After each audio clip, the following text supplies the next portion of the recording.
ಎಲ್ರಿಗೂ welcome back to my channel. ನಾನು ನಿಮ್ಮ ಶ್ವೇತಾ ಗುಬ್ಬಿಯಿಂದ. ಎಲ್ಲರೂ ಹೇಗಿದ್ದೀರಾ? ಎಲ್ಲರೂ ಚೆನ್ನಾಗಿದ್ದೀರಾ ಅಂತ ಭಾವಿಸ್ತಾ ಇವತ್ತಿನ ಬ್ಲಾಗ್ನ ಒಂದು ಗುರುವಾರ ಗುರು ರಾಘವೇಂದ್ರ ಸ್ವಾಮಿ ಅವರ ವ್ರತಾಚರಣೆ. ಸೊ 5ನೇ ವಾರದ್ದು ವ್ರತ ನಂದು ಕಂಪ್ಲೀಟ್ ಆಗಿದೆ. ಸೊ ಟೈಮ್ ಬಂದು 10:15. ರಾಯರ ಮಠಕ್ಕೆ ಹೋಗೋಣ ಈಗ ಅಂತ ಹೊರಟಿದ್ದೀನಿ. ಸೊ ಸುಜಿತ್ತು ಸ್ಕೂಲ್ಗೆ ಹೋದ. ರೋಹಿತ್ಗೆ ಕಾಲೇಜ್ಗೆ ಓದ್ಕೊಳ್ಳೋಕ್ಕೆ ಅಂತ ರಜೆ ಇದೆ. ಅವ್ನಿಗೇನು ಕಾಲೇಜ್ ಇಲ್ಲ. ಹಾಗಾಗಿ ರೋಹಿತನು ಕರ್ಕೊಂಡು ಹೋಗೋಣ ಇವತ್ತು ರಾಯರ ಮಠಕ್ಕೆ. ಅವ್ನು ಬಂದೇ ಇಲ್ಲ, ಅದಕ್ಕೋಸ್ಕರ ಕರ್ಕೊಂಡು ಹೋಗೋಣ ಅಂತ ಹೊರಟಿದ್ದೀವಿ. ಸೊ ಮನೆಯವರು ಸ್ನಾನಕ್ಕೆ ಹೋಗಿದ್ದಾರೆ, ಅವ್ರು ಬಂದ ಮೇಲೆ ಹೋಗಬೇಕು. ಇವತ್ತು ಬಂದು ಗುರುಪಾಡ್ಯಮಿ ಇವತ್ತು. ಸೊ ಇವತ್ತು ಕೂಡ ವಿಶೇಷವಾದಂತಹ ದಿನ. ರಾಯರದು ಒಂದು ಗುರುವಾರ, ಇವತ್ತು ಕೂಡ ವಿಶೇಷವಾದ ದಿನ. ಹೋದ ವಾರ ಬಂದು ಮಧ್ವನವಮಿ ಇತ್ತು, ಅವತ್ತು ಕೂಡ ತುಂಬ ವಿಶೇಷವಾದಂಥ ದಿನ. ಸೊ ಹೇಳ್ಬೇಕು, ಈ ಮಾಘ ಮಾಸದಲ್ಲಿ ಬರುವಂತಹ ಪ್ರತಿಯೊಂದು ಗುರುವಾರವೂ ಕೂಡ ಬಹಳ ವಿಶೇಷವಾದಂಥ ದಿನಗಳು. ಸೊ ನನಗೆ ಗೊತ್ತಿಲ್ಲ, ನಾನು ಅದನ್ನು ನೋಡಿ ಸ್ಟಾರ್ಟ್ ಮಾಡಲಿಲ್ಲ. ನಾನು ನೋಡೋಣ ಅಂತ ನಾನು ಮಾಘ ಮಾಸ ಅಂತನೇನು ನಾನು ಸ್ಟಾರ್ಟ್ ಮಾಡಲಿಲ್ಲ. ನನಗೆ ರಾಯರ ವ್ರತ ಮಾಡಬೇಕು ಅಂತ ಅನ್ನಿಸ್ತು, ಹಾಗಾಗಿ ಶುರು ಮಾಡಿದೆ. ಸೊ ಇನ್ನು 2 ವಾರ ಮಾಡಿದ್ರೆ ನನ್ನ ಒಂದು ವ್ರತಾಚರಣೆ ಮುಗಿಯುತ್ತೆ. ಸೊ ನಾನೇನು ಬೇಡ್ಕೊಂಡಿದ್ದೆ ಅದೆಲ್ಲ ಈಡೇರಿದ ಮೇಲೆ ಹೇಳ್ತೀನಿ. ಯಾಕೆಂದರೆ ಕೆಲವ್ರಿಗೆ 2 ವಾರ 3 ವಾರ ವ್ರತಾಚರಣೆ ಆದ ನಂತರ ಎಲ್ಲ ಗೊತ್ತಾಗತ್ತೆ, ಅಂದರೆ ರಾಯರ ಒಂದು ಅನುಗ್ರಹ ಸಿಗುತ್ತೆ ಅಂತಾರೆ. ಕೆಲವರು ಪೂರ ಎಲ್ಲ ವ್ರತಾಚರಣೆ 7 ವಾರನೂ ಮುಗಿದ ಮೇಲೆ ಕೆಲವರಿಗೆ ರಾಯರ ಅನುಗ್ರಹ ಸಿಗುತ್ತೆ ಅಂತಾರೆ. ನಾನು ಬೇಡ್ಕೊಂಡಿರೋ ಅಂಥದ್ದು ಸ್ವಲ್ಪ ಲಾಂಗ್ ಪ್ರೊಸೆಸರ್ ಇರೋ ಅಂಥದ್ದು. ಸೊ ಅದಾಗೋದಕ್ಕೆ ತುಂಬ ಟೈಮ್ ತಗೊಳುತ್ತೆ. ಹಾಗಾಗಿ ನೋಡೋಣ ಏನಾಗುತ್ತೆ, ಒಳ್ಳೇದಾಯ್ತಾ ಏನು ಅಂತ ಹೇಳ್ಬಿಟ್ಟು ಖಂಡಿತ ನಾನು ನಿಮ್ಮ ಜೊತೆ ಶೇರ್ ಮಾಡ್ತೀನಿ. ಸೊ ಇವತ್ತಿನ ಬ್ಲಾಗ್ ಗುರುವಾರದ ಬ್ಲಾಗ್ ಆಗಿರುತ್ತೆ. ವಿಡಿಯೋನ ಎಲ್ಲೂ ಸ್ಕಿಪ್ ಮಾಡಿದೆ ನೋಡಿ, ಮತ್ತು ನೋಡ್ತಾ ಇರಿ, ವಿಡಿಯೋಗಳನ್ನ ಸಪೋರ್ಟ್ ಮಾಡ್ತಾಯಿರಿ. ಸೊ ಇನ್ನೂ ನನ್ನ ಚಾನಲ್ಗೆ ಯಾರೆಲ್ಲ ಸಬ್ಸ್ಕ್ರೈಬ್ ಮಾಡ್ಕೊಂಡಿಲ್ಲ ದಯವಿಟ್ಟು ಸಬ್ಸ್ಕ್ರೈಬ್ ಮಾಡ್ಕೊಂಡು ನೋಡಿ. ನನ್ನ ವೀಡಿಯೋಸ್ಗಳೇನಾದರೂ ನಿಮ್ಗೆ ಇಷ್ಟ ಆಗ್ತಾಯಿದ್ರೆ ವಿಡಿಯೋಗೊಂದು ಲೈಕ್ ಮಾಡೋದನ್ನು ಮರಿಬಿಡಿ. ಸೊ ಇವತ್ತು 4:45ಗೇನೋ ಎದ್ದಿದ್ದು. ಸೊ ಸ್ವಲ್ಪ ನಿಧಾನಕ್ಕೆ ಮಾಡಿದೆ, ಅಂದರೆ 6:05ಗೇನೋ ಪೂಜೆ ಆಯಿತು. ಸೊ ಎಲ್ಲ ರೆಡಿ ಮಾಡಿಕೊಂಡು ಎಲ್ಲ ಮಾಡಬೇಕಲ್ವ. ಅಂದರೆ ರಾಯರ ಒಂದು ಅಷ್ಟೋತ್ತರ ಎಲ್ಲ ಹೇಳೋ ಅಷ್ಟರಲ್ಲಿ ಸ್ವಲ್ಪ ಅಷ್ಟು ಟೈಮ್ ಆಯಿತು. ಪೂಜೆ ಎಲ್ಲ ಮುಗಿಸೋ ಅಷ್ಟರಲ್ಲಿ ಸ್ವಲ್ಪ ನಿಧಾನಕ್ಕೆ ಹೋಗ್ತಾ ಇದ್ದೀನಿ. ತುಂಬ ಬಿಸಿಲಿದೆ ಹೊರಗಡೆ ಅಂತೂ. ಎಷ್ಟು ಬಿಸಿಲಿದೆ ಅಂದರೆ ರಥಸಪ್ತಮಿ ಮುಗಿದ ಮೇಲಂತೂ ತುಂಬ ಬಿಸಿಲೇ. ಇನ್ಮೇಲೆ ಯುಗಾದಿ ಬಿಸಿಲು. ಸೊ ನಮ್ಮ ಇನ್ನೇನು ಎಲ್ಲ ಊರುಗಳಲ್ಲೂ ಜಾತ್ರೆಗಳು ಶುರುವಾಗುತ್ತೆ ಈ ಬೇಸಿಗೆನಲ್ಲೇ. ಎಲ್ಲ ಊರ ದೇವತೆಗಳು ಅಥವಾ ಗ್ರಾಮ ದೇವತೆಗಳು ಮತ್ತು ದೇವಸ್ಥಾನಗಳಲ್ಲೆಲ್ಲ ಜಾತ್ರೆ ಇವಾಗೇ ಶುರುವಾಗೋದು. ಸೊ ಇಲ್ಲಿ ನಮ್ಮ ಗುಬ್ಬಿನಲ್ಲಿ ಸಾಮಾನ್ಯ 9ನೇ ತಾರೀಕು, ನೆಕ್ಸ್ಟ್ ಮಂತು 9ನೇ ತಾರೀಕು ಗುಬ್ಬಿ ಅಪ್ಪನವ್ರ ತೇರು ಬರುತ್ತೆ ಅಂತ ಅನಿಸುತ್ತೆ. ಅದಾದ ನಂತರ ಬೆಳ್ಳಿ ಪಾಲ್ಕಿ ಅಂತ ಮಾಡ್ತಾರೆ, ಅಂದರೆ ಬೆಳ್ಳಿ ಪಲ್ಲಕ್ಕಿ ಅಂತ. ಬೆಳ್ಳಿ ಪಲ್ಲಕ್ಕಿ ಪುಬ್ಬ ನಕ್ಷತ್ರ ಅಂತ ಬರುತ್ತೆ ನೋಡಿ, ಆವತ್ತಿನ ದಿವಸ ನಮ್ಮ ಮನೆಯಲ್ಲಿ ದೇವರಾಯನ ದುರ್ಗದ ತೇರು ಹಬ್ಬ ಇರುತ್ತೆ. ಸೊ ಒಂದೇನು ಬೇಜಾರು ಅಂದರೆ ಈ ಸಲ ನನಗೆ ತೇರಿನ ದಿವಸ ಪೀರಿಯಡ್ ಬಂದಿದೆ. ಸೊ ಹಾಗಾಗಿ ನೋಡೋಣ ಇನ್ನೂ ಮಾಡೋದಾ ಹೇಗೆ ಅಂತ. ಇಲ್ಲಾಂದರೆ ತೊಂದರೆ ಇಲ್ಲ, ನೆಕ್ಸ್ಟ್ ವೀಕ್ ಮಾಡ್ಬೋದು. ಸೊ ಅಂದರೆ ಮನೆಯಲ್ಲಿ ದಾಸಯ್ಯನಂತೂ ಇಡಿಸ್ಲೇಬೇಕು. ಯಾಕೆ ಅಂತಂದರೆ ಪ್ರತಿ ವರ್ಷ ಮನೆಯಲ್ಲಿ ಶಂಕಿನ ಕೂಗು ಒಂದು ಬಾರಿನಾರು ಹಾಕಿಸ್ಲೇಬೇಕು. ಸೊ ನಮ್ಮ ಮನೆಯಲ್ಲಿ ಅದನ್ನು ನಾವು ದೇವರಾಯನ ದುರ್ಗದ ಹಬ್ಬದ ದಿವಸ ಶಂಕಿನ ಕೂಗು ಹಾಕಿಸ್ತೀವಿ.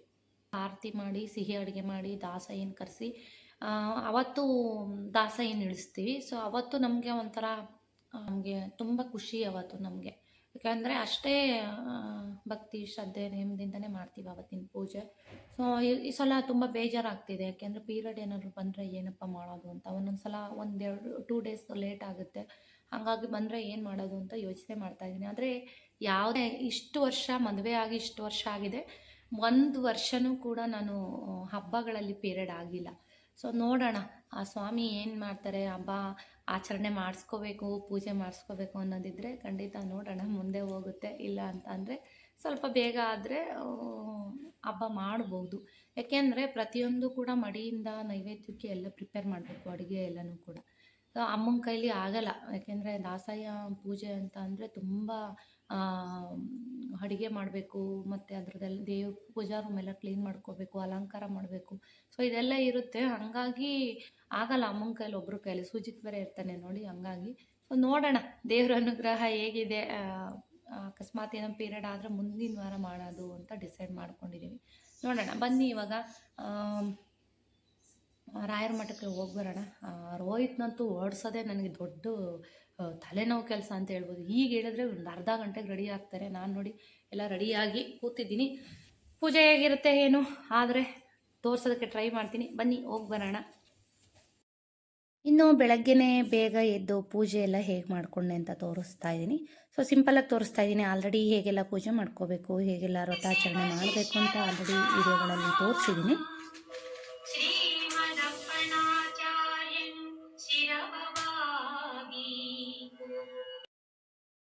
ಎಲ್ಲನೂ ಬೆಳಗ್ಗೆನೇ ಎದ್ದು ಎಲ್ಲ ಕ್ಲೀನ್ ಮಾಡಿಕೊಂಡು, ಪೂಜಾ ರೂಮು ಎಲ್ಲನೂ ಕ್ಲೀನ್ ಮಾಡಿಕೊಂಡು, ತಲೆಗೆ ಸ್ನಾನ ಮಾಡಿಕೊಂಡು, ಮತ್ತು ದೇವ್ರ ದೀಪನ ಮೊದಲನೇದಾಗಿ ಡೈಲಿ ಹಚ್ಚುವಂತಹ ಮನೆ ದೇವ್ರ ದೀಪನ ಹಚ್ಕೊಂಡು, ನಂತರ ನಾನು ತುಪ್ಪದ ದೀಪನ ರಾಯರಿಗೆ ಹಚ್ಚಿಡ್ತಾ ಇದ್ದೀನಿ. ಇದೆಲ್ಲ ಪೂಜೆ ಎಲ್ಲ ಆದ ನಂತರ ನಾನು ರಾಯರ ಮಠಕ್ಕೆ ಹೋಗಿ ಬಂದಿರೋ ಅಂಥದ್ದು. ಸೊ ಕೆಲವೊಂದು ವಿಷಯಗಳು ಇದೆ, ಅದನ್ನು ಮುಂದೆ ಹೇಳ್ತೀನಿ. ವಿಡಿಯೋನ ಎಲ್ಲೂ ಸ್ಕಿಪ್ ಮಾಡಿದೆ ನೋಡಿ. ಸೊ ನಾನು ಪ್ರತಿ ವಾರನೂ ಕೂಡ ಬ್ರಾಹ್ಮಿ ಮುಹೂರ್ತದಲ್ಲೇ ಪೂಜೆನ ಮಾಡ್ಕೋಬೇಕು ಅಂತ ಸಂಕಲ್ಪ ಮಾಡ್ಕೊಂಡಿದ್ದೀನಿ. ಹಾಗಾಗಿ ಗುರುವಾರ ಬೆಳಗ್ಗೆನೇ ಬೇಗ ಎದ್ದು ಬೇಗ ಪೂಜೆನೆಲ್ಲ ಮುಗಿಸ್ಕೊತೀನಿ ಬೆಳಗ್ಗೆನೇ. ಯಾಕೆ ಅಂತಂದರೆ ಗೊತ್ತಿಲ್ಲ ನನಗೆ, ಬ್ರಾಹ್ಮಿ ಮುಹೂರ್ತದಲ್ಲೇ ಮೊದಲನೇ ವಾರ ಮಾಡಬೇಕು ಅಂತ ಹೇಳ್ತಾರೆ.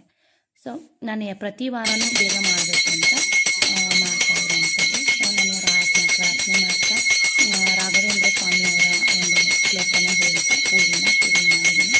ಸೊ ಇವತ್ತು ಹೇಳ್ತೀನಿ ನಿಮಗೆ ಏನೇನೆಲ್ಲ ನೈವೇದ್ಯಕ್ಕೆ ಇಟ್ಟಿದ್ದೆ ಏನು ಅಂತ. ಪೂಜೆ ಕೂಡ ಆಯಿತು. ಮೊದಲು ನಾನು ಊದಿನ ಕಡ್ಡಿಯಿಂದ ಧೂಪನ ತೋರಿಸಿ, ಅದಾದ ನಂತರ ನಾನು ತುಪ್ಪದ ಆರತಿ ಅಂದರೆ ಈ ತುಪ್ಪದ ಬತ್ತಿಗಳಿರುತ್ತಲ್ಲ ಅದನ್ನು ಕೂಡ ನಾನು ತುಪ್ಪದ ಬತ್ತಿನಲ್ಲೇ ಮಾಡ್ಕೊಂಡಿದ್ದೀನಿ. ಸೊ ಅದರಲ್ಲಿ ಆರತಿನ ಮಾಡ್ಕೊತಾ ಇದ್ದೀನಿ. ಇವಾಗ ನನ್ನ ಟೈಮ್ ಒಂದು 6 ಗಂಟೆ ಆಗಿದೆ. ನಾನು ಅಷ್ಟೋತ್ತರ ಎಲ್ಲನೂ ಹೇಳಿ ಮುಗಿಸೋ ಅಷ್ಟರಲ್ಲಿ ಒಂದು 6-5 ಹೀಗಾಗಿತ್ತು. ಸೊ ಅಷ್ಟೋತ್ತರನ ನಾವು ಪ್ರತಿದಿನ ಹೇಳಬಾರ್ದಂತೆ. ಅಂದರೆ ರಾಯರ ಒಂದು ವ್ರತಾಚರಣೆ ಮಾಡಬೇಕಾದ್ರೆ ಮಾತ್ರ ಅಷ್ಟೋತ್ತರಗಳನ್ನ ಹೇಳ್ಕೋಬೇಕು. ಗುರುವಾರ ಮಾತ್ರ ಅಷ್ಟೋತ್ತರನ ಹೇಳಬೇಕು ಅಂತ ಹೇಳ್ತಾರೆ. ಸೊ ಹಾಗಾಗಿ ನಾನು ಪೂಜೆ ಎಲ್ಲ ಮುಗಿಸಿ ರಾಯರ ಒಂದು ಅಷ್ಟೋತ್ತರನ ನಾನು ಕಲಿತಾ ಇದ್ದೀನಿ. ಅಂದರೆ ಪ್ರತಿ ಗುರುವಾರ ಪೂಜೆ ಆದ ನಂತರ ಅಷ್ಟೋತ್ತರನ ಹೇಳ್ತಾ ಒಂದಷ್ಟು ದೇವರ ನಾಮಗಳು ಅಂದರೆ ರಾಯರ ಒಂದು ಶ್ಲೋಕಗಳನ್ನ ನಾನು ಆನ್ ಮಾಡಿರ್ತೀನಿ. ಸೊ ನಂದು ಪೂಜೆ ಕೂಡ ಆಯಿತು. ಇವಾಗ ಮಂತ್ರಾಕ್ಷತೆನ ಕೂಡ ಹಾಕಿ, ಸೊ ಇನ್ನೊಂದಷ್ಟು ಮಂತ್ರಾಕ್ಷತೆಗಳನ್ನ ಹಾಗೆ ನಾನು ಮನೆಯಲ್ಲಿ ಹಾಗೆ ದೇವ್ರ ಪೂಜಾ ರೂಮಲ್ಲಿ ಇಟ್ಕೊಂಡಿದ್ದೀನಿ. ಸೊ ಎಲ್ಲಾದರೂ ಹೋಗಬೇಕಾದ್ರೆ ಬರಬೇಕಾದ್ರೆ ಒಳ್ಳೆ ಕೆಲಸಗಳಿಗೆ ಹೋಗಬೇಕಾದ್ರೆ ನಾನು ತಲೆ ಮೇಲೆ ಅದನ್ನು ಹಾಕ್ಕೊಡ್ತೀನಿ. ಮಕ್ಕಳಿಗೆಲ್ರಿಗೂ ಕೂಡ ಅಷ್ಟೇ ನೆತ್ತಿ ಮೇಲೆ. ಓಂ ಭವ್ಯ ಸ್ವರೂಪಾಯಿ ನಮಃ, ಓಂ ಸುಖ ಧೈರ್ಯಶಾಲಿನಿ ನಮಃ, ಓಂ ದುಷ್ಟಗ್ರಹ ನಿಗ್ರಹ ಕರ್ತ್ರೈ ನಮಃ, ಪ್ರದಾಯಕಾಯ ನಮಃ, ಓಂ ತಾಪತ್ರಯ ವಿನಾಶಕಾಯ ನಮಃ, ಸರ್ವತಂತ್ರ ಸ್ವತಂತ್ರಾಯ ನಮಃ, ಓಂ ಶ್ರೀ ಮಧ್ವಮತ ವರ್ಧನಾಯ ನಮಃ, ಓಂ ಸತತ ಸನ್ನಿಹಿತ ಶೇಷ ದೇವತಾ ಸಮುದಾಯಾಯ ನಮಃ, ಇಂದ್ರವರ ಪುತ್ರಾಯ ನಮಃ, ಓಂ ಶ್ರೀ ವೈಷ್ಣವ ಸಿದ್ಧಾಂತ ಪ್ರತಿಷ್ಠಾಯ ನಮಃ, ಓಂ ಯತಿ ವಿದ್ಯಾ ಪ್ರವೀಣಾಯ ನಮಃ, ದಯಾ ದಾಕ್ಷಿಣ್ಯ ವೈರಾಗ್ಯ ಶಾಲಿನಿ ನಮಃ, ಓಂ ಮಹಾಶಯಸ್ಸೇ ನಮಃ, ಓಂ ಯೋಗೀಂದ್ರ ಗುರುವೇ ನಮಃ, ಓಂ ಮಂತ್ರಾಲಯ ನಿಲಯಾಯ ನಮಃ. ಇನ್ನು ಗುರುಗಳ ಅಷ್ಟೋತ್ತರ ಬಂದು ತುಂಬ ಉದ್ದುದ್ದವಾದಂಥ ಪದಗಳಿಂದ ಮಾಡಿದ್ದಾರೆ. ಸೊ ಹೇಳೋದು ಸ್ವಲ್ಪ ಕಷ್ಟ, ಪ್ರಾಕ್ಟೀಸ್ ಮಾಡಿಕೊಂಡ್ರೆ ಆರಾಮಾಗಿ ಹೇಳ್ಬೋದು. ಸೊ ನಾನು ಕೂಡ ಕಲಿತಾ ಇದ್ದೀನಿ. ನಾನು ಕೆಲವೊಂದು ವಿಡಿಯೋನ ಅಥವಾ ರಾಯರ ಫೋಟೋದೊಂದು ವಿಡಿಯೋ ಅಥವಾ ಫೋಟೋಸ್ನ ಹಾಕಿರ್ತೀನಿ. ಎಷ್ಟು ಚೆನ್ನಾಗಿ ಕಾಣಿಸ್ತಾ ಇರುತ್ತೆ ಅಂದರೆ ನಾನು ಲೈಟೆಲ್ಲ ಆಫ್ ಮಾಡಿ ಒಂದು ದೀಪದ ಬೆಳಕಿನಲ್ಲಿ ರಾಯರ ಫೋಟೋ ಅಥವಾ ವಿಡಿಯೋನ ಒಂದು ಕ್ಯಾಚ್ ಮಾಡ್ಕೊತೀನಿ. ತುಂಬ ಚೆನ್ನಾಗಿರುತ್ತೆ ನೋಡೋದಕ್ಕೆ. ಸುಮಾರು ಜನ ಇಷ್ಟಪಟ್ಟಿದ್ದೀರಾ ನಮ್ಮ ಮನೆ ಫೋಟೋಸು, ರಾಯರ ಫೋಟೋ ಎಲ್ಲಿ ತಂದ್ರಿ ಅಂತ ಕೇಳ್ತಾ ಇರ್ತೀರಾ. ನಾವು ರಾಯರ ಒಂದು ಫೋಟೋ ತಂದಿರೋ ಅಂಥದ್ದು ಮಂತ್ರಾಲಯದಿಂದ ತಂದಿರೋ ಅಂಥದ್ದು. ನಾವು ಮೊದಲನೇ ಬಾರಿ ಹೋದಾಗ ನಾವು ಹೋಗಿರೋದೇ ಒಂದೇ ಬಾರಿ. ಸೊ ಇನ್ನೂ ಗುರುಗಳಿಗೆ ನಮ್ಮನ್ನು ಕರೆಸ್ಕೋಬೇಕು ಅಂತ ಅನಿಸಿಲ್ಲ ಅನಿಸುತ್ತೆ. ಅವರ ಅನುಗ್ರಹ ಇಲ್ದಲೇ ಖಂಡಿತ ಏನೂ ನಡೆಯೋದಿಲ್ಲ. ಅವ್ರು ಯಾವಾಗ ನಾವು ಕರೆಸ್ಕೋಬೇಕು ಅನ್ನೋದಿರುತ್ತೋ ಆವಾಗಲೇ ನಾವು ಹೋಗೋದಕ್ಕಾಗೋದು. ಆದರೆ ನಾವು ಅದನ್ನು ಮೊದಲನೇ ಬಾರಿ ಹೋದಾಗ ನ್ಯಾಚುರಲ್ ಆಗಿರೋ ಫೋಟೋನೇ ಬೇಕು ಅಂತ ತುಂಬ ಹುಡುಕಿ ರಾಯರ ಫೋಟೋನ ತೊಗೊಂಡ್ಬಂದಿದ್ವಿ. ಸೊ ಅದನ್ನು ತುಂಬ ಜನ ಇಷ್ಟಪಟ್ಟಿದ್ದೀರ. ಇವಾಗ ಪೂಜೆ ಎಲ್ಲ ಹೇಗಾಯಿತು ಅಂತ ತೋರಿಸ್ದೆ. ಇವಾಗ ರೋಹಿತ್ ನಾನು ಕೂಡ ಇವಾಗ ರಾಯರ ಮಠಕ್ಕೆ ಹೋಗ್ತಾ ಇದ್ವಿ. ತುಂಬ ಬಿಸಿಲಿದೆ ಹೊರಗಡೆ. ಸೊ ರೋಹಿತನ ಜೊತೆ ಹೋಗೋಕ್ಕೆ ಭಯ. ಯಾಕೆ ಅಂದರೆ ಇತ್ತೀಚೆಗೆ ಅವ್ನು ಗಾಡೀಲಿ ಬಿದ್ದುಬಿಟ್ಟಿದ್ನಲ್ವಾ, ಹಂಗಾಗಿ ಅವನ ಜೊತೆ ಹೋಗೋಕ್ಕೆ ಭಯ ಆಗುತ್ತೆ ಇತ್ತೀಚೆಗೆ. ಸೊ ಬಂದ್ವಿ, ರಾಯರ ಮಠಕ್ಕೆ ಬಂದ್ವಿ. ನಮ್ಮ ಗುಬ್ಬಿಯಲ್ಲಿರೋದು ಎಲ್ಲಿ ರಾಯರ ಮಠ ಇರುವಂಥ ಏರಿಯಾ ಅಂತ ಅಂದರೆ ಕೋಟೆ ಬೀದಿನಲ್ಲಿದೆ.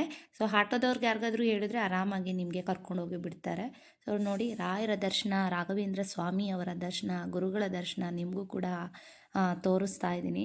ಸೊ ಅಲ್ಲಿಂದ ರಾಯರ ಪ್ರಸಾದ ನೋಡ್ತಾ ಇದ್ದೀರಲ್ಲ, ಊಟ ಮಾಡಿಕೊಂಡು ರಾಯರ ಪ್ರಸಾದನ ರೋಹಿತ್ಗೂ ಕೊಡಿಸಿ ಊಟ ಮಾಡಿಕೊಂಡು ಬಂದ್ವಿ. ಸೊ ನಾನು ಏನು ಅಂದ್ಕೊಂಡು ಹೋದೆ ಇವತ್ತು ಅಂತಂದರೆ, ರೋಹಿತನ ಮೇಲೆ ರಾಯರೇ ನಿಮ್ಮ ಅನುಗ್ರಹ ಇದ್ದರೆ ಖಂಡಿತ ಇವತ್ತಿನ ಪ್ರಸಾದ ಅವನಿಗೆ ದೊರಕುತ್ತೆ ಅಂತ ಅಂದ್ಕೊಂಡು ಹೋದೆ.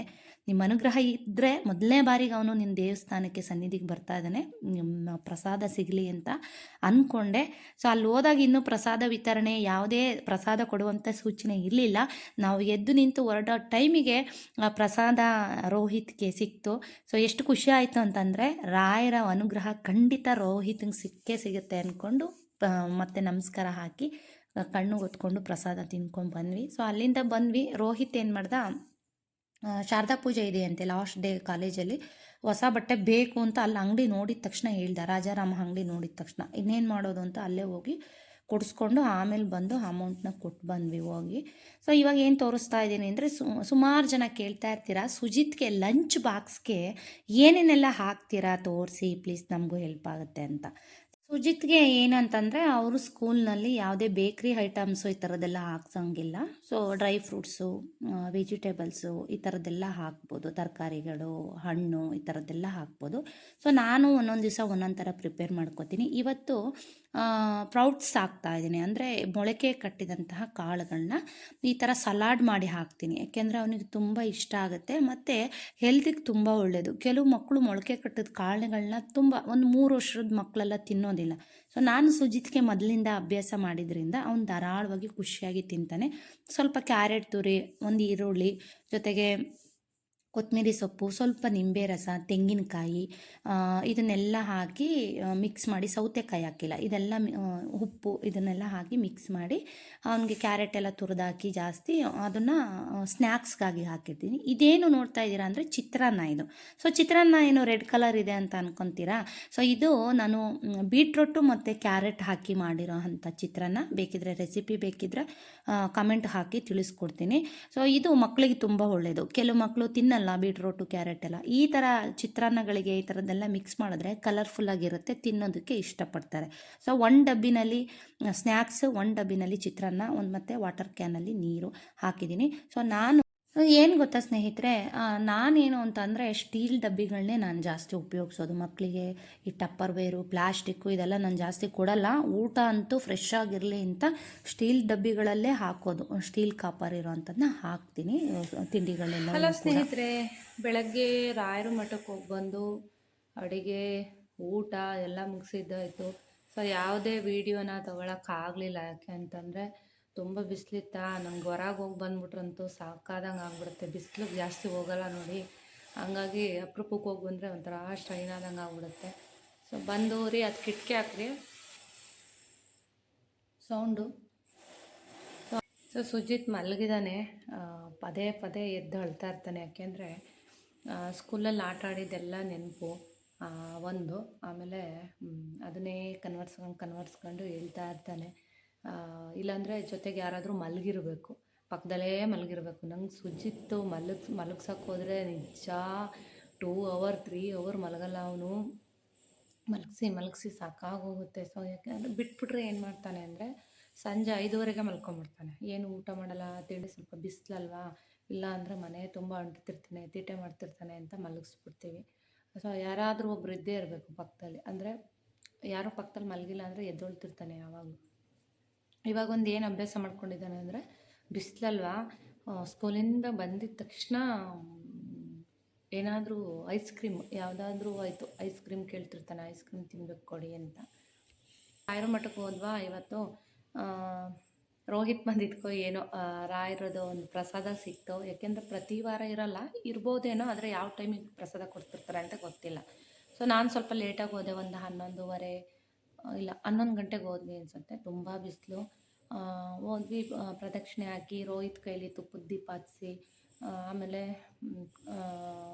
ಸ್ವಲ್ಪ ಹೊತ್ತು ಕೂತಿದ್ದು ಆಮೇಲೆ ಹೊರಟ್ವಿ. ಪ್ರಸಾದ ಕೊಡ್ತಾಯಿದ್ರು. ಅಂದರೆ ಅಲ್ಲೂ ಕೂಡ ಇವಾಗ ಇತ್ತೀಚೆಗೆ ಊಟದ ವ್ಯವಸ್ಥೆ ಮಾಡಿದ್ದಾರೆ ರಾಯರ ಮಠದಲ್ಲಿ, ಉಡುಪಿಲಿರೋ ರಾಯರ ಮಠದಲ್ಲಿ. ಸೊ ಎಲ್ರಿಗೂ ಅವ್ರ ಇಷ್ಟ, ತಿಂದರೆ ತಿನ್ಬೋದು, ಇಲ್ಲ ಹಾಗೆ ಹೋಗ್ಬೋದು. ಸ್ವಲ್ಪ ಅನ್ನ ಸಾಂಬಾರು ಪೊಂಗಲ್ಲು ಏನೋ ಪ್ರಸಾದ ಬಡಿಸ್ತಾಯಿದ್ರು. ಸೊ ರೋಹಿತ್ಗೆ ಕರ್ಕೊಂಡೋದೆ, ದೇವ್ರ ಪ್ರಸಾದ ಅಲ್ವಾ, ಪ್ರಸಾದ ತಿನ್ಕೊಂಡು ಹೋಗೋಣ ಬಾ ಅಂತ ಇಬ್ಬರು ಹೋಗಿ ಪ್ರಸಾದ ತಿನ್ಕೊಂಡು ಬಂದ್ವಿ. ಇನ್ನು ದೇವಸ್ಥಾನಕ್ಕೆ ಯಾಕೆ ಹೋಗ್ತೀವಿ ಹೇಳಿ? ಯಾವುದೇ ದೇವಸ್ಥಾನಗಳಿಗಾಗಲಿ ಏನಕ್ಕೆ ಹೋಗ್ತೀವಿ? ನಮಗೆ, ನಮ್ಮ ಮಕ್ಕಳಿಗೆ ಅಥವಾ ನಮ್ಮ ಕುಟುಂಬಕ್ಕೆ ಒಳ್ಳೆಯದಾಗಲಿ ಅನ್ನೋದಕ್ಕೋಸ್ಕರ ದೇವಸ್ಥಾನಗಳಿಗೆ ಹೋಗ್ತೀವಿ. ಅಥವಾ ನೆಗೆಟಿವ್ ಥಾಟ್ಸ್ನ ತೆಗಿಬೇಕು ಮೈಂಡಿಂದ ಅಂತನಾದರೂ ನೆಮ್ಮದಿಗೋಸ್ಕರ ದೇವಸ್ಥಾನಗಳಿಗೆ ಹೋಗ್ತೀವಲ್ವ. ಸೊ ಒಂದು ಏನು ಹೇಳೋಕ್ಕೆ ಇಷ್ಟಪಡ್ತೀನಿ ಅಂತಂದರೆ, ಯಾವುದೇ ದೇವಸ್ಥಾನಕ್ಕೆ ಹೋದರೂ ಎಲ್ಲ ಕಡೆ ಪ್ರಸಾದ, ಊಟ ಎಲ್ಲನೂ ಇದ್ದೇ ಇರುತ್ತೆ. ಸೊ ನಿಮ್ಗೆ ಇಷ್ಟ ಆದರೆ ತಿನ್ನಿ, ಇಲ್ಲ ಅಂತಂದರೆ ಬಂದರೆ. ಸೊ ಎಲ್ಲೇ ಹೋದರೂ ಕೂಡ ಊಟನ ಬಡಿಸ್ಕೊಂಡು ವೇಸ್ಟ್ ಮಾಡಬೇಡಿ ದಯವಿಟ್ಟು. ಇನ್ನೂ ಒಂದಷ್ಟು ಕೆಲವ್ರು ಏನು ಮಾಡ್ತಾರೆ ಅಂತಂದರೆ, ಮುಂಚೆ ಎಲ್ಲ ರಾಯರ ಮಠದಲ್ಲಿ ಈ ಸುಪ್ಪಟೆಲೆ ಪ್ಲೇಟ್ ಅಂತ ಬರುತ್ತೆ ನೋಡಿ, ಅದರಲ್ಲಿ ಊಟಕ್ಕೆ ಕೊಡ್ತಾಯಿದ್ರು. ಅಂದರೆ ಇತ್ತೀಚೆಗಷ್ಟೇ ಸ್ಟಾರ್ಟ್ ಮಾಡಿರೋದಲ್ಲಿ ಪ್ರಸಾದ ಊಟ ಎಲ್ಲ ಕೊಡೋದಕ್ಕೆ. ಮುಂಚೆ ಅದರಲ್ಲಿ ಕೊಡಬೇಕಾದ್ರೆ ಒಂದಷ್ಟು ಜನ ತಿಂತಾಯಿದ್ರು. ಇವಾಗ ಪಾಪ ಅವರು ದೇವಸ್ಥಾನದ ಅನುಕೂಲ ಹೇಗಿರುತ್ತೋ ಹಾಗೆ ಮಾಡಿರ್ತಾರೆ. ಸೊ ಇತ್ತೀಚೆಗೆ ಅವರು ಸ್ಟೀಲ್ ಪ್ಲೇಟ್ಗಳನ್ನ ಮಾಡಿದ್ದಾರೆ. ಕೆಲವರು ಸ್ಟೀಲ್ ಪ್ಲೇಟ್ ಅಂತ ಊಟನೇ ಮಾಡೋದಿಲ್ಲ. ಸೊ ನೀಟಾಗಿ ಇಟ್ಟಿದ್ದಾರೆ, ಆದರೂ ಕೆಲವರು ಹಿಂದು ಮುಂದೆ ನೋಡ್ತಾರೆ ಊಟ ಮಾಡೋದಕ್ಕೆ. ಮೇಯ್ನಾಗಿ ಏನು ಹೇಳಬೇಕು ಅಂತಂದರೆ, ದೇವಸ್ಥಾನಕ್ಕೆ ಯಾಕೆ ಬರ್ತೀವಿ ಅಂತ ಕೇಳಿದೆ ಅಂತಂದರೆ, ಒಂದಷ್ಟು ಜನ ಏನು ಮಾಡ್ತಾರೆ ಅಂತಂದರೆ, ಈ ನೀರು ಕುಡಿಯೋಕ್ಕೆ ಅಂತ ಒಂದಷ್ಟು ಕೈ ತೊಳೆಯೋಕ್ಕೆ ಎಲ್ಲ ಇಟ್ಟಿದ್ದಾರೆ. ಈ ನೀರು ಕುಡಿಯೋ ನೀರು ಕೆಳಗಡೆ ಒಂದು ಟಬ್ ಇಟ್ಟಿದ್ದಾರೆ. ಈ ರಾಯರ ಮಠದಲ್ಲಿ ಸುಮಾರು ಜನ ಏನು ಮಾಡ್ತಾರೆ, ಬಂದ್ಬಿಟ್ಟು ಮಂತ್ರಾಕ್ಷತೆನ ಇಸ್ಕೊಂಡು ಎಲ್ಲಿ ಬೇಕಲ್ಲಿ ಬಿಸಾಕಿ ಹೋಗ್ಬಿಡ್ತಾರೆ. ಅಂದರೆ ಅಲ್ಲಿ ಟಬ್ ಇಟ್ಟಿದ್ದಾರೆ, ನಾವು ರಿಯಲಾಗಿ ನೋಡಿದ್ದು, ಆ ಟಬ್ ಒಳಗಡೆ ಎಸ್ತೋಗಿದ್ದಾರೆ. ಸೊ ಸುಮಾರು ಜನ ಹಂಗೆ ಮಾಡಿದಾರಲ್ಲಿ. ಆದರೆ ಅವ್ರು ಹೇಳ್ತಾಯಿದ್ರು, ಜನಗಳಿಗೆ ಏನು ಮಾಡಿದ್ರು ಕಷ್ಟ ನೋಡ್ರಿ, ಮಂತ್ರಾಕ್ಷತೆ ಎಲ್ಲಿ ಬಿಸಾಕಿ ಹೋಗಿದ್ದಾರೆ ಅಂತ. ಸೊ ಏನು ದೇವಸ್ಥಾನಕ್ಕೆ ಏನಕ್ಕೆ ಹೋಗ್ತೀರಾ ಅನ್ನೋದು ನನಗೆ ಗೊತ್ತಾಗಲಿಲ್ಲ. ಯಾಕೆ ಅಂತಂದರೆ, ಮಂತ್ರಾಕ್ಷತೆಯ ಒಂದು ಶಕ್ತಿ ಏನು ಅನ್ನೋದು ನೀವು ಇನ್ನೂ ಅರ್ಥಕೊಂಡಿಲ್ಲ. ಸೊ ಮಂತ್ರಾಕ್ಷತೆನ ಇಡೀಗಟ್ಟಲೆ ಬೊಕ್ಸೆಗಟ್ಟಲೆ ಯಾಕೆ ಕೊಡಲ್ಲ ಹೇಳ್ರಿ ದೇವಸ್ಥಾನಗಳಲ್ಲಿ? ಅದಕ್ಕಿರೋ ಶಕ್ತಿನೇ ಬೇರೆ. ಸೊ ಏನಕ್ಕೆ ಹೋಗ್ತೀರಾ ದೇವಸ್ಥಾನಕ್ಕೆ? ಮಂತ್ರಾಕ್ಷತೆಯಲ್ಲೇ ಅಲ್ಲಿ ಇಲ್ಲಿ ರೋಡಲ್ಲೆಲ್ಲ ದೇವಸ್ಥಾನದ ಒಳಗಡೆ ಇಸ್ಕೊಂಡು ಹೊರಗಡೆ ಬಿಸಾಕಿ ಹೋಗ್ತಿದ್ದೀರಾ ಅಂತಂದರೆ ದೇವಸ್ಥಾನಕ್ಕೆ ಬರೋ ಅಂಥ ಅವಶ್ಯಕತೆ ಇಲ್ಲ. ನಿಜವಾಗ್ಲೂ ನನಗೂ ಕೋಪ ಬಂತು. ಯಾಕೆಂದರೆ ಮಂತ್ರಾಕ್ಷತೆಗೆ ಎಷ್ಟು ಶಕ್ತಿ ಇದೆ ಅಂತ ಅಂದರೆ ಅದನ್ನು ಅನುಭವಿಸಿದವ್ರಿಗೆ ಗೊತ್ತಿರುತ್ತೆ. ಸೊ ನಿಜವಾಗ್ಲೂ ಅದು ಮಂತ್ರಾಕ್ಷತೆ ನೀವು ಎಲ್ಲೆಲ್ಲೋ ಕಾಲಿಗೆ ತುಳಿಯೋ ಥರ, ಎಲ್ಲೆಲ್ಲೋ ಎಂಜಲು ತಟ್ಟೆ ಹತ್ರ ಎಲ್ಲ ಬಿಸಾಕೋದ್ರೆ ನಿಜವಾಗ್ಲೂ ರಾಯರು ಖಂಡಿತ ಸುಮ್ಮನೆ ಬಿಡೋದಿಲ್ಲ. ಯಾಕೆಂದರೆ ರಾಯರಿಗೆ ಅಪಮಾನ ಮಾಡಿದಾಗೆ ಆ ಮಂತ್ರಾಕ್ಷತೆನ ನೀವು ಬೇಕಾಗಿದ್ದ ಕಡೆ ಬಿಸಾಕಿದ್ರೆ. ಸೊ ನನಗೆ ತುಂಬ ಬೇಜಾರಾಯಿತು. ದಯವಿಟ್ಟು ನಿಮಗೆ ಕಷ್ಟ ಕಾರ್ಪಣ್ಯಗಳನ್ನ ಹೋಗ್ಲಾಡಿಸ್ಕೊಬೇಕು ಅಂತ ದೇವಸ್ಥಾನಕ್ಕೆ ಬಂದು ಈ ಕೆಲಸಗಳನ್ನ ಮಾಡಿದ್ರೆ ಇನ್ನೂ ಒಂದಷ್ಟು ಕಷ್ಟಗಳಿಗೆ ಗುರಿ ಆಗ್ತಿರೋ ಹೊರತು ಯಾವುದೇ ಕಾರಣಕ್ಕೂ ರಾಯರು ನಿಮಗೆ ಕಷ್ಟದಿಂದ ದೂರ ಮಾಡೋದಿಲ್ಲ. ಒಂದು ತಿಳ್ಕೊಳ್ಳಿ, ದೇವಸ್ಥಾನಕ್ಕೆ ಬರೋದು ನಮ್ಮ ಕಷ್ಟಗಳನ್ನ ಬಗೆಹರಿಸ್ಕೊಳ್ಳೋಕ್ಕೆ, ನೆಮ್ಮದಿ ಸಿಗೋಕ್ಕೆ, ಸಂತೋಷ ಸಿಗೋಕ್ಕೆ ಮತ್ತು ಒಳ್ಳೆಯದಾಗಲಿ ಅನ್ನೋ ಕಾರಣಕ್ಕೆ ಬರ್ತಿರ್ತೀವಿ. ಸೊ ನೀವು ಈ ಥರ ಎಲ್ಲ ಮಾಡೋಕ್ಕೆ ಹೋಗ್ಬೇಡ್ರಿ. ಯಾಕೆ ಅಂತಂದರೆ ಬೇಜಾರಾಗುತ್ತೆ ನೋಡಿದಾಗ. ಸೊ ಅವರು ದೇವಸ್ಥಾನದ ಒಂದು ಮ್ಯಾನೇಜ್ಮೆಂಟ್ ನೋಡ್ಕೊತಾ ಇರ್ತಾರಲ್ಲ, ಸೊ ಅವರು ಕೂಡ ನಮ್ಗೆ ತೋರಿಸಿದ್ರು, ನೋಡಿ ಇಲ್ಲಿ ಎಲ್ಲಿ ಬಿಸಾಕಿದ್ದಾರೆ ನೋಡಿ ಮಂತ್ರಾಕ್ಷತೆ ಎಲ್ಲ. ಸೊ ಜನಗಳಿಗೆ ಏನು ಮಾಡಿದ್ರು ಕಷ್ಟ, ಊಟ ಕೊಟ್ಟರು ಕಷ್ಟ, ಕೊಡದಿದ್ರು ಕಷ್ಟ ಅಂತ ಎಲ್ಲ ಹೇಳ್ತಾಯಿದ್ರು. ನೋಡಿ ನಮಗೂ ತುಂಬ ಬೇಜಾರಾಯಿತು. ಸೊ ಸುಮಾರು ಜನ ಭಕ್ತಿ ಶ್ರದ್ಧೆಯಿಂದ ಬರ್ತಾರೆ. ಸೊ ಯಾರೋ ಒಬ್ಬರು ಈ ಥರ ಮಾಡೋದ್ರಿಂದ ಭಕ್ತರು ಎಲ್ಲರ ಮೇಲೂ ದೇವಸ್ಥಾನ ಒಂದು ನೋಡ್ಕೊತಿರ್ತಾರಲ್ಲ, ಅವ್ರು ಬೇಜಾರು ಮಾಡ್ಕೊತಾರೆ. ಸೊ ಎಲ್ಲರೂ ಭಕ್ತರು ಹಾಗೆ ಇರೋದಿಲ್ಲ. ರಾಯರು ಅಂತ ಅಂದರೆ ಶ್ರದ್ಧಾ ಭಕ್ತಿ ಎಲ್ರಿಗೂ ಇರುತ್ತೆ. ಸೊ ಕೆಲವ್ರು ಹಿಂಗೆ ಇರ್ತಾರೆ, ಏನು ಮಾಡೋಕ್ಕಾಗಲ್ಲ. ಸೊ ಅಂಥವ್ರು ದಯವಿಟ್ಟು ದೇವಸ್ಥಾನಕ್ಕೆ ಹೋಗಲೇಬೇಡಿ. ಯಾಕೆ ಅಂತಂದರೆ ನಿಮ್ಗೆ ಕಷ್ಟಗಳು ಬಂದಾಗ ಗೊತ್ತಾಗುತ್ತೆ ಅದ್ರ ಬೆಲೆ ಏನು, ಭಕ್ತಿ ಅಂದ್ರೇನು ಅನ್ನೋದು ಕಷ್ಟಗಳು ಬಂದಾಗ ಗೊತ್ತಾಗುತ್ತೆ.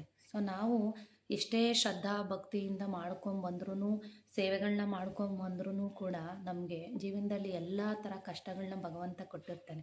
ಸೊ ದುರಹಂಕಾರವಾಗಿ ಮಂತ್ರಾಕ್ಷತೆನ ಅಲ್ಲಿ ಇಲ್ಲಿ ಊಟದ ತಟ್ಟೆ ಕೈ ತೊಳೆಯೋ ಕಡೆ ಮತ್ತು ಎಲ್ಲೋ ಮುಸ್ರೆ ಕಡೆ ಎಲ್ಲ ಎಸ್ತೋಗಂಗಿದ್ರೆ ದೇವಸ್ಥಾನಕ್ಕೆ ಎಂತಕ್ಕೆ ಹೋಗ್ಬೋದು? ದೇವಸ್ಥಾನಕ್ಕೆ ಯಾಕೆ ಹೋಗ್ಬೇಕು ಹೇಳಿ ಅಲ್ವಾ? ನೀವೇನು ಅಂತೀರಾ ಅಂತ ಹೇಳಿ. ಯಾಕೆ ಅಂತಂದರೆ ನನಗನ್ಸಿದ್ದನ್ನು ನಾನು ಹೇಳಿದ್ದೀನಿ. ಯಾಕೆ ಅಂತಂದರೆ ಕಣ್ಣಿಂದ ನೋಡಿದ್ವಿ, ಅಲ್ಲಿ ಬೇಜಾರಾಯಿತು, ಅದಕ್ಕೋಸ್ಕರ ನಾವು ಊಟ ಮಾಡ್ಕೊಂಡು ಬಂದ್ವಿ. ಇನ್ನೇನು ನಾನು ಬೆಳಗ್ಗೆ ಏನೂ ತಿಂಡಿ ಏನು ತಿಂದು ಹೋಗಲ್ಲ. ನಾನು ರಾಯರ ಮಠಕ್ಕೆ ಹೋಗ್ಬೇಕು ಅಂತ ಅಂದರೆ ತಿಂಡಿ ತಿಂದು ಹೋಗಲ್ಲ. ಎಷ್ಟೊತ್ತಾದ್ರೂ ಆಗಲಿ ಅಲ್ಲಿಂದ ಬಂದ ಮೇಲೇ ನಾನು ತಿಂಡಿ ತಿನ್ನೋವಂಥದ್ದು. ಅಲ್ಲಿ ಹೇಗಿದ್ದರೂ ಒಂದೊಂದು ಸಲ ಅಲ್ಲಿ ಪ್ರಸಾದ ಕೊಡ್ತಾರೆ. ಸೊ ರಾಯರು ವ್ರತ ಮಾಡಿರ್ತೀನಲ್ವಾ, ಭಗವಂತನ ಒಂದು ಪ್ರಸಾದ, ರಾಯರ ಪ್ರಸಾದ ಅಂತ ಕಣ್ಣು ಹೊತ್ಕೊಂಡು ತಿನ್ಕೊಂಡು ಬಂದ್ಬಿಡ್ತೀನಿ ನಾನಂತೂ. ಸೊ ಇನ್ನು ಬಂದಮೇಲೆ ಏನು ತಿಂಡಿ ತಿನ್ನಲ್ಲ. ಮಧ್ಯಾಹ್ನದ ಒಂದೇ ಸಲ ಅಡುಗೆ ಮಾಡಿ ಊಟ ಮಾಡ್ಕೊತೀನಿ. ಬೆಳಗ್ಗೆ ಎಲ್ಲ ಪೂಜೆ ಎಲ್ಲ ಆಯಿತು, ಅದ್ರದ್ದು ಒಂದು ವಿಡಿಯೋ ಇನ್ನೊಂದು ಏನು ಅಂತ ಅಂದರೆ ವೆಯ್ಟ್ ಲಾಸ್ ಟಿಪ್ಸ್ಗಳನ್ನ ಹೇಳಿದ್ದೆ ಅಲ್ವಾ, ಅದರಲ್ಲಿ ಒಬ್ಬರು ಕೇಳಿದ್ದೀರಾ ಬೆಳಗ್ಗೆ ಮೊಟ್ಟೆ ತಿಂದು ಸಾಯಂಕಾಲ ದೀಪ ಹಚ್ಬೋದಾ ದೇವರಿಗೆ ಅಂತ. ಸೊ ಏನು ಅಂತಂದರೆ ಮೊಟ್ಟೆ ತಿಂದು ಯಾರಾದರೂ ದೇವ್ರಿಗೆ ದೀಪ ಹಚ್ಚೋಕ್ಕಾಗತ್ತಾ ಹೇಳಿ? ಎಕ್ಸಾಂಪಲ್ಗೆ ಒಂದೊಂದಿಷ್ಟಿಷ್ಟು ಈ ಥರ ಊಟಗಳನ್ನ ಮಾಡ್ಬೋದು ಅಂತ ಹೇಳ್ತೀವಿ ಹೊರ್ತು ಬೆಳಗಿಂದ ಸಂಜೆವರೆಗೂ ಮೊಟ್ಟೆ ತಿನ್ನೋಕ್ಕಾಗಲ್ಲ. ನಾನು ಹೇಗೆ ಮಾಡ್ಕೊಂಡಿದ್ದೀನಿ ಅಂತಂದರೆ, ನಾನು ನೈಟು ದೀಪ ಎಲ್ಲ ಹಚ್ಚಾದ್ಮೇಲೆ ಸಂಜೆ ಅಂದರೆ ನಾನು ನೈಟ್ ಹೇಳಿರೋದು. ಸಂಜೆ ನಾನು ಎಗ್ನ ತಿನ್ಕೊತೀವಿ. ಸೊ ಗುರುವಾರ ಏನು ನಾವು ಮುಟ್ಟೋದಿಲ್ಲ. ಅಂದರೆ ರಾಯರ ವ್ರತ ಮಾಡ್ತಾ ಇದ್ದೀನಲ್ವ, ಗುರುವಾರ ಎಲ್ಲ ಏನು ತಿನ್ನಲ್ಲ. ಆದರೆ ಯಾವುದೇ ಕಾರಣಕ್ಕೂ ನಾನ್ ವೆಜ್ ತಿಂದು ಮೊಟ್ಟೆ ತಿಂದು ದೀಪ ಹಚ್ಚೋದಕ್ಕೆ ಹೋಗಲ್ಲ. ಯಾಕೆ ಗೊತ್ತಾ? ನಮ್ಮನೆಯಲ್ಲಿ ಮೊದಲೇ ನೇಮ ನೀತಿ ಜಾಸ್ತಿ. ನಮ್ಮನೇಲಿ ಒಂದು ಮೊಟ್ಟೆ ಬಾಯ್ಲ್ ಮಾಡಿದ್ರೇ ದೇವ್ರ ಮನೆ ಬಾಗಿಲು ತೆಗೆಯಲ್ಲ, ಕ್ಲೋಸ್ ಮಾಡಿಬಿಡ್ತೀವಿ. ಅಂಥದ್ರಲ್ಲಿ ಮೊಟ್ಟೆ ತಿಂದು ಹೋಗಿ ದೇವ್ರ ದೀಪ ಹಚ್ಚೋಕ್ಕಾಗತ್ತಾ ನೀವೇ ಹೇಳಿ? ಅಂದರೆ ನೀವು ಡಯಟ್ ಮಾಡೋರು ಬೆಳಗ್ಗೆ ಮಧ್ಯಾಹ್ನಕ್ಕಿಂತ, ಅಥವಾ ನಾನು ಏನಾದರೂ ಮಧ್ಯಾಹ್ನ ಏನಾದರೂ ಮೊಟ್ಟೆನ ತಿಂದಿದ್ರೆ ನಾನು ಸಂಜೆ ದೀಪ ಹಚ್ಚೋದಿಲ್ಲ. ನನ್ನ ಮಕ್ಳ ಕೈಲಿ ಯಾರ ಕೈಲಾರು ಹಚ್ಚಿಸ್ತೀನಿ. ರೋಹಿತ್ತು ಯಾರಾದರೂ ಹಚ್ತಾರೆ, ಇಲ್ಲ ಅಂದರೆ ಸಂಜೆ ದೀಪನ ಆವತ್ತಿನ ದಿವಸ ಸ್ಕಿಪ್ ಮಾಡ್ತೀವಿ. ಸೊ ನಾನು ಸುಮಾರು ಸಲ ಹೇಳಿದ್ದೀನಿ, ಎಗ್ ಏನಾದರೂ ಮಧ್ಯಾಹ್ನದೊತ್ತು ತಿಂದಿದ್ರೆ ಖಂಡಿತ ನಾನು ಸಂಜೆ ದೀಪ ಹಚ್ಚಲ್ಲ. ಅಥವಾ ರೋಹಿತ್ ಏನಾದರೂ ಕಾಲೇಜಿಂದ ಬಂದಿದ್ದರೆ ಅವನೇನು ಮಧ್ಯಾಹ್ನ ಎಲ್ಲ ತಿಂದಿರಲ್ಲ ಅಲ್ವಾ, ಹಾಗಾಗಿ ಅವನ ಕೈಲಿ ದೀಪ ಹಚ್ಚಿಸ್ತೀನಿ. ಸುಮಾರು ಸಲ ನನ್ನ ಪೀರಿಯಡ್ ಆದಾಗ ಇಂಥ ಟೈಮಲ್ಲೆಲ್ಲ ರೋಹಿತ್ತೇ ದೀಪ ಹಚ್ಚೋದು, ದೇವ್ರ ಪೂಜೆ ಮಾಡೋದು, ಮನೆಯವರು ಮತ್ತು ರೋಹಿತ್ ಮಾಡ್ತಾರೆ. ಹಂಗೇ ನಾನ್ ವೆಜ್ಜು ಮೊಟ್ಟೆ ಎಲ್ಲ ತಿಂದಾಗ ನಾವು ಮಾಡಲ್ಲ. ಯಾವುದೇ ಕಾರಣಕ್ಕೂ ದೇವ್ರ ಮನೆ ಬಾಗಿಲು ತೆಗಿಯಲ್ಲ. ಅದೆಲ್ಲಾದರೂ ಸಾಧ್ಯನಾ ನಾನ್ ವೆಜ್ ತಿಂದು ದೇವ್ರ ದೀಪ ಹಚ್ಚೋ ಅಂಥದ್ದು? ಅಂದರೆ ಕೆಲವು ಕಡೆ ಕೆಲವು ದೇವ್ರುಗಳಿಗೆ ಅದನ್ನು ನಡೆಸಿರ್ತಾರೆ. ನಾನ್ ವೆಜ್ಜು ಮಾಡಿದ್ರೂ ಕೂಡ ಅವ್ರ ಮನೆಯಲ್ಲಿ ದೀಪ ಹಚ್ತಾರೆ. ಯಾಕೆ ಅಂದರೆ ನಮ್ಮನೆಯಲ್ಲಿ ನಾನ್ ವೆಜ್ ಮಾಡ್ತೀವಿ, ದೇವ್ರಿಗೆಲ್ಲ ಅಡುಗೆ ಕೊಡೋದು ನಾನ್ ವೆಜ್ ಮಾಡೇ ಕೊಡೋದು, ಹಾಗಾಗಿ ನಮ್ಮದೇನು ತೊಂದರೆ ಇಲ್ಲ, ದೀಪ ಹಚ್ತೀವಿ ಅಂತ ಅಂತಾರೆ. ಸೊ ನಮ್ಮ ಮನೆಯಲ್ಲಿ ಹೇಗೆ ಅಂತ ಅಂದರೆ, ನಾವು ಮೊದಲಿಂದನೂ ನಾನ್ ವೆಜ್ ಎಲ್ಲ ಮಾಡಿದ್ರೆ ತುಂಬ ಶಿಸ್ತು. ಹೇಳಿದ್ದೀನಿ ಸುಮಾರು ವೀಡಿಯೋಗಳಲ್ಲಿ.